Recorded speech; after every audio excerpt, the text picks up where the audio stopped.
conflict over religion. Now the point I'm going to make here is this Jamestown colony is going to bring more people to the New World. But we've got to talk about conflict over religion probably before we understand that. Now, shortly after Columbus voyaged to the New World, shortly after that, in 1492, conflict between religions in Europe began. Okay? So, conflicts between religions in Europe began shortly after Columbus's voyage to the New World in 1492. Now, when Columbus went to America in 1492, from where? Do we know that? Spain. Almost all the countries in Western Europe were Roman Catholic. So, again, when Columbus sailed from Spain in 1492, at that time we began to have some serious conflict between religions break out in Western Europe, because most everyone in Western Europe was of the Roman Catholic religion. Well, how does a conflict begin? Okay? Well, people starting to question whatever's going on. In this case, church practices. So people began to question church practices. People that were members of the Roman Catholic Church began to question their practices. Now, two of the more significant men who questioned church practices at the time were Martin Luther in Germany and John Calvin in Switzerland. They were two of the first men that questioned the Catholic Church and its intentions. Martin Luther in Germany and John Calvin in Switzerland, both on your ID sheet. So we're starting to have a religious conflict in Western Europe over the Roman Catholic religion. And the two most notable men that were questioning church practices were Martin Luther in Germany and John Calvin in Switzerland. So, religious leaders like Luther and Calvin started to break away from the Roman Catholic Church, and they established Protestant religious organizations. Okay? So, religious leaders like Luther and Calvin began to break away from the Roman Catholic Church in Europe, and they established their own Protestant religious organizations. You know what Protestant really means? They established their own Protestant religious organizations. What's Protestant mean? What's it sound like? Basically, a religion that's protesting. Protesting. Perfect. Yeah, protesting is really where Protestant came from. So these religious leaders like Martin Luther and John Calvin, who did not like the practices of the Roman Catholic Church, started to establish Protestant or protesting religious organizations. And what did Roman Catholics refer to this bad action as? The Protestant Revolt. That's what they called it. This breaking away from the church with no justification was the Protestant Revolt. What did Protestants call this movement? The Reformation. Okay? How many people knew that? Any Protestants in here? Any Catholics? Okay? So, Roman Catholics referred to this action by people like Martin Luther and John Calvin when they established the Protestant religious organizations. They referred to that action as the Protestant Revolt.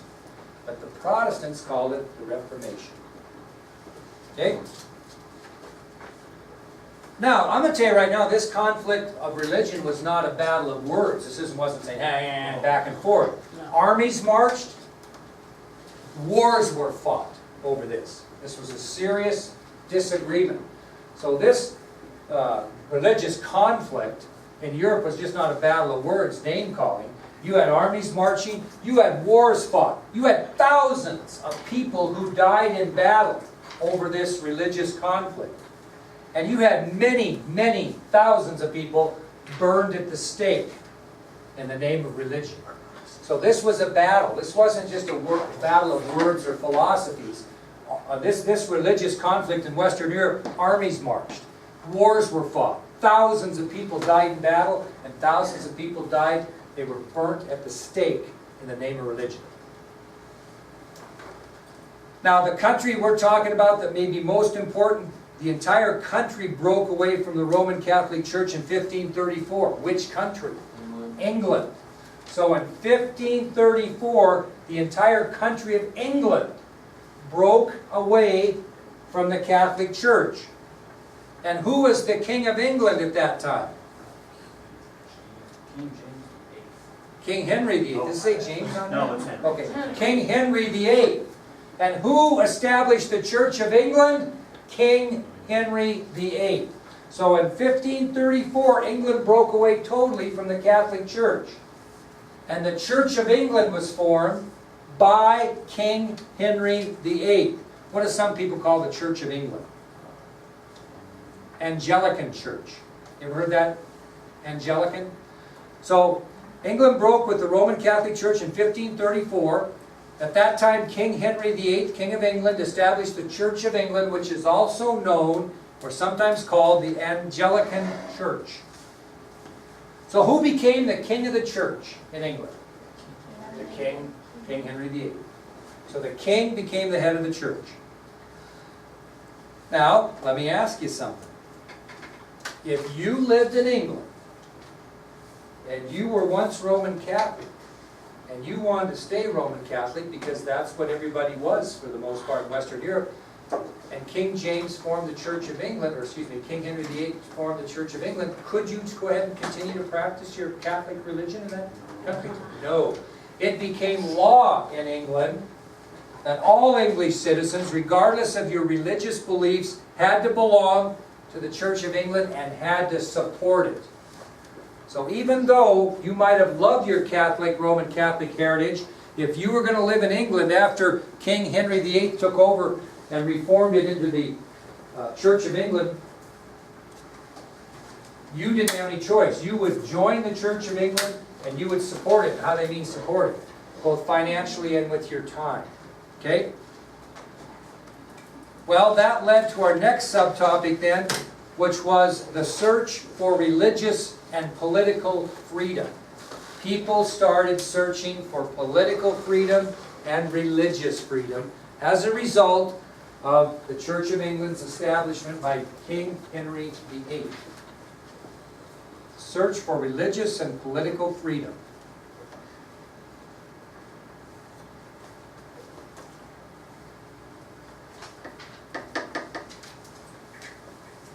So let's see if we know our history a little bit. We might. Now, like I mentioned, in spite of this English law, many people who lived in England objected to the Church of England. Who might those be? Roman Catholics certainly would have, right? But there was also another group, the Protestants, who thought that the Church of England was too much like the Catholic Church. So Protestants didn't like it either. So Roman Catholics within England didn't like the Church of England, and Protestants within England didn't like the Church of England, Anglican Church, because they thought it was too much like the Catholic Church. And you know what they wanted to do? They wanted to purify the Church of England. And from that point on, those Protestants became known as Puritans. Okay? So, in spite of English law, many people objected to the Church of England. Roman Catholics insisted on their right to worship as they always had in the past. Protestants believed the Anglican Church was too much like the Catholic Church. They wanted to purify the Church of England, thus becoming Puritans. Now we had another group that defied English law by simply refusing to attend the church or to pay taxes in its support. Another group. I don't even know if they were very religious people, but they decided they weren't going to join that church, and they sure as heck weren't going to pay any taxes to support it. Those people became known as separatists. So you've got Roman Catholics bucking the Church of England, you've got Protestants bucking the Church of England, and now you've got separatists bucking the Church of England. Now, if you were a Catholic, a practicing Catholic, or a practicing Puritan, or a practicing separatist in England at the time of King Henry VIII, How were you treated? Bad. Okay? They were persecuted by their neighbors. These people that would not accept the Church of England were persecuted by their neighbors. They were fined by the government, and they were even sometimes sent to jail. So it wasn't good to be a protester of the Church of England at this time, because they would persecute you, your neighbors, they'd tar and feather you. Right? The government would fine you if you wouldn't support the church and pay the taxes. They'd fine you and make you just poor, worse off financially. And they'd even send people to jail for that. Can you imagine? So what did thousands of people do hoping to find religious freedom? What did thousands of people from England do hoping to find religious freedom from the Church of England? They moved where? To the New World, which will turn out to be America. Okay?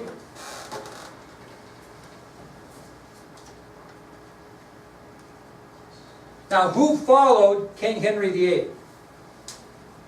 We've talked about him already. King James I. And he was an interesting dude.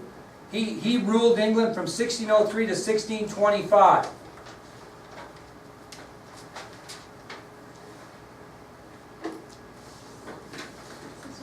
(1603 to 1625). So he followed King Henry VIII. And he believed in the divine right of kings, which is on your ID sheet. King James I believed strongly in the divine right of kings. The divine right of kings. What did that mean? Anybody want to take a shot at that? God had chosen them. Close. He believed that you're close. He believed that the only person he had to answer to was God. He didn't have to answer to Parliament, or he didn't have to answer to the citizens of England. The only person he had to answer to in his actions was God. Not any earthly power, only to God. That means you believe in the divine right of kings. King James I was the first to believe that. This meant that he thought a king was responsible for his actions only to God. He didn't have to answer to anyone else. Well, I don't know who has that. Who has that divine right? Anybody in our country have that divine right? Is there anybody who doesn't have to answer but anybody but God? Oh, no. Donald Trump thinks maybe he doesn't. Okay, what I'll talk about tomorrow is King James's beliefs. Do you think this divine right of kings is going to go well with Parliament, the governing body of England? It's going to cause some conflicts. We're going to talk about that tomorrow. And then we're going to talk about economic changes in Europe and people starting to move to the New World. Okay?